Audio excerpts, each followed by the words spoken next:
വിശദമായ വാർത്തകളിലേക്ക്. ഇടുക്കി പാമ്പനാറിൽ ബഹുനില കെട്ടിടം ഇടിഞ്ഞു വീണു. നിർമ്മാണത്തിൽ ഇരുന്ന 5 നില കെട്ടിടമാണ് നിലം പതിച്ചത്. ആളപായമില്ല.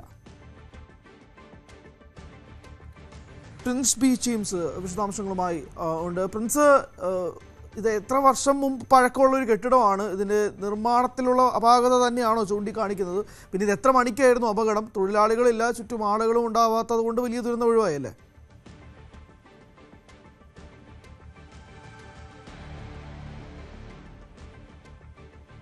പ്രിൻസ് കേൾക്കുന്നുണ്ടെന്ന് വിശ്വസിക്കുന്നു. പ്രിൻസ്, ഇത് എത്ര മണിക്കായിരുന്നു ഈ അപകടം സംഭവിച്ചത്? വർഷങ്ങളോളം പഴക്കമുള്ള കെട്ടിടമായിരുന്നു. ഇതിന് കൃത്യമായ രീതിയിൽ ഉള്ള ഫിറ്റ്നസ് സർട്ടിഫിക്കറ്റ് ഒക്കെ ഉണ്ടായിട്ട് തന്നെയാണ് ഈ കെട്ടിടം ഉള്ളതെന്നൊരു ചോദ്യമുണ്ട്. പിന്നെ ഇത് എത്ര മണിക്കായിരുന്നു എന്ന് ചോദിക്കാൻ കാരണം തൊഴിലാളികളില്ലാന്ന് മനസ്സിലാക്കുന്നു, ചുറ്റും ആളുകളും ഉണ്ടായിരുന്നില്ല, വലിയ അപകടം ഒഴിവായി. വിശദാംശങ്ങൾ. ഹരി, ഇന്ന് പുലർച്ചെ ഏകദേശം 2 മണിക്കും 3 മണിക്കും ഇടയിലാണ് ഇത്തരത്തിലൊരു അപകടം നടന്നത്. വലിയ ദുരന്തമാണ് ഒഴിവായത്. പ്രത്യേകിച്ചും ദേശീയപാതയോട് ചേർന്ന് കിടക്കുന്ന ഒരു കെട്ടിടമാണ്, നിർമ്മാണത്തിലിരുന്ന കെട്ടിടമാണ്, പുതുതായി നിർമ്മിച്ചുകൊണ്ടിരുന്ന കെട്ടിടമാണെന്നാണ് നമുക്ക് അറിയാൻ കഴിയുന്നത്. 5 നില കെട്ടിടമായിരുന്നു. കെട്ടിടത്തിന്റെ 3 നില റോഡിന്റെ താഴ്ഭാഗത്തായും പിന്നീടുള്ള 2 നിലയാണ് റോഡിനോട് ചേർന്ന് മുകളിലായിട്ട് വരുന്നത്. ഈ ഭാഗം പൂർണ്ണമായും, കെട്ടിടം പൂർണ്ണമായും തകർന്നു നിൽക്കുന്ന ഒരു അവസ്ഥയിലേക്കാണുള്ളത്. ആദ്യത്തെ 3 നില കോൺക്രീറ്റിംഗ് അടക്കമുള്ള നടപടികൾ നടന്നിരുന്നു. ഭിത്തിയൊക്കെ ഉയർന്നിരുന്നു. ആ ഭാഗമെല്ലാം പൂർണ്ണമായും ഇടിഞ്ഞു വീണു. അതായത് കെട്ടിടവും റോഡും തമ്മിലുള്ള ഭാഗത്ത് മണ്ണ് നികത്തിയിരുന്നു. ഈ ഭാഗത്തുണ്ടായിലേക്ക് കൂടുതൽ വെള്ളം ഇറങ്ങിയതൊക്കെ ആവാം അപകടത്തിന് കാരണമെന്നാണ് കരുതുന്നത്. എന്തായാലും നിർമ്മാണത്തിന് അപാകതയാണ് ഇത്തരത്തിൽ ഒരു അപകടത്തിലേക്ക് നയിച്ചത്. വലിയ ഒരു ദുരന്തം തന്നെയായിരുന്നു. എന്തായാലും ആളുകൾ ഒന്നും ഇവിടെ ഇല്ലായിരുന്നു. തൊഴിലാളികളും രാത്രിയായിരുന്നതിനാൽ തൊഴിലാളികളും ഇവിടെ ഇല്ലായിരുന്നു. അതുകൊണ്ട് തന്നെ വലിയ ദുരന്തം ഒഴിവായി.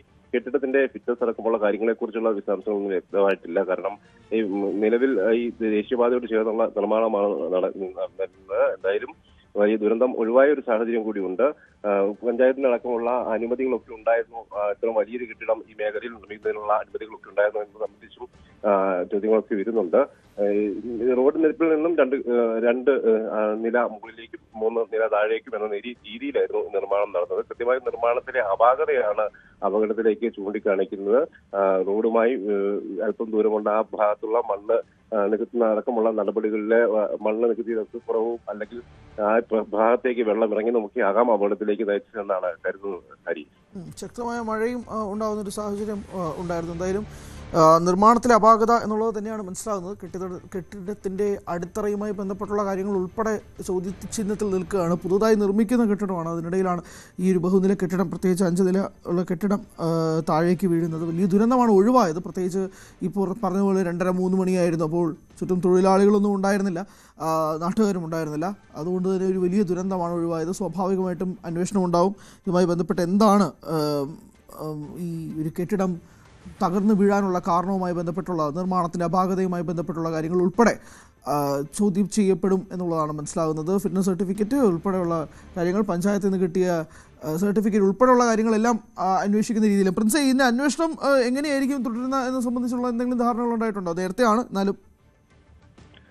ഹരി, എന്തായാലും ഇന്ന് പുലർച്ചെ തന്നെ അധികൃതർ ഇവിടെ എത്തി നടപടികൾ ആരംഭിക്കുമെന്ന് തന്നെയാണ് നമുക്ക് അറിയാൻ കഴിയുന്നത്. പ്രത്യേകിച്ചും പഞ്ചായത്ത് അധികൃതരും റവന്യൂ അധികൃതരും ഒക്കെ മേഖലയിലെത്തി അന്വേഷണം ആരംഭിക്കും. കൃത്യമായ തെളിവുകൾ ശേഖരിക്കും. കാരണം വലിയൊരു കെട്ടിടമാണ്, ദുരന്തം ഒഴിവായെങ്കിൽ പോലും തോട്ടം മേഖലയാണ്. ഒപ്പം ഇനി ദേശീയപാതയോട് ചേർന്ന് നിന്ന ഒരു നിർമ്മാണം കൂടിയാണ്. അതുകൊണ്ട് ദേശീയപാതയ്ക്കുള്ള അപകട സാധ്യതയുണ്ടോ എന്നത് കൂടി മനസ്സിലാക്കേണ്ടതുണ്ട്. അതുകൊണ്ട് ദേശീയപാത അധികൃതരും ഈ മേഖലയിലെത്തി പരിശോധന നടത്തുമെന്ന് വേണം നമുക്ക് കരുതാൻ. ദേശീയപാതയോട് ചേർത്താണ് മണ്ണിട്ട് നികത്തി ഉയർത്തി ഈ കെട്ടിടം നിർമ്മിച്ചുകൊണ്ടിരുന്നത്. റോഡും പാതയും തമ്മിലുള്ള ഭാഗത്ത്, കെട്ടിടവും പാതയും തമ്മിലുള്ള ഭാഗത്ത് കൃത്യമായി മണ്ണ് നികത്തി ഇട്ടിരുന്നു. റോഡിൽ നിന്ന് വലിയ താഴ്ചയിലോട്ട്, അതായത് 3 നില റോഡിൽ നിന്ന് താഴെയായിട്ടാണ്. അപ്പോൾ തന്നെ അത് മണ്ണ് എത്രമാത്രം ഉയർത്തി വേണം ഈ ഭാഗം ഫില്ല് ചെയ്യാൻ എന്നുള്ളത് നമുക്ക് മനസ്സിലാക്കുന്നതേ ഉള്ളൂ. അതുകൊണ്ട് തന്നെ ഈ കാര്യത്തിൽ ഒരു കൃത്യമായ ഒരു അന്വേഷണം അധികൃതരുടെ ഭാഗത്തു നിന്നുണ്ടാകും എന്നാണ് നമുക്ക് കരുതുന്നത്. വ്യക്തമാണ് പ്രിൻസ്. എന്തായാലും കൃത്യമായ അന്വേഷണം ഇതുമായി ബന്ധപ്പെട്ടുണ്ടാകുമെന്ന് തന്നെയാണ് മനസ്സിലാക്കുന്നത്. രാവിലെ തന്നെ അധികൃതർ എത്തി എന്താണ് സംഭവിച്ചതെന്ന് മനസ്സിലാക്കും. പ്രിൻസാണ് വിശദാംശങ്ങൾ നൽകിയത്.